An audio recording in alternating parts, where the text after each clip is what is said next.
The program that I'm involved with, Family Promise, is specifically for families.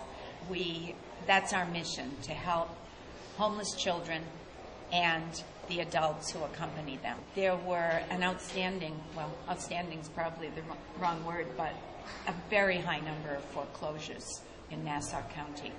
And actually, the foreclosures in Nassau County came a little bit later than the rest of the country, so we're still seeing the results of that in terms of homeless individuals, but also families that are homeless.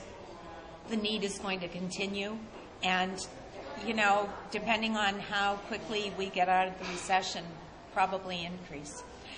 In doing some research for a grant I wrote recently, I found that on any given night, there can be as many as 160 families with children without housing.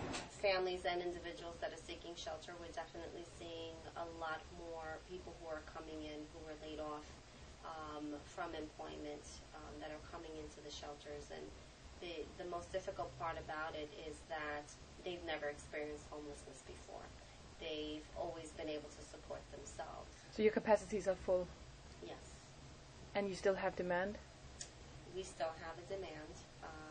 Most of our rooms are referrals from the Department of Social Services, and they do contact us on a daily basis to see whether or not we have an availability. And unfortunately, we have been pretty full. New York State has a law that anyone who is homeless has to be housed. Because the demand is so great, and there are only 2 or 3 family shelters, static sites for them, the overflow gets put in motels.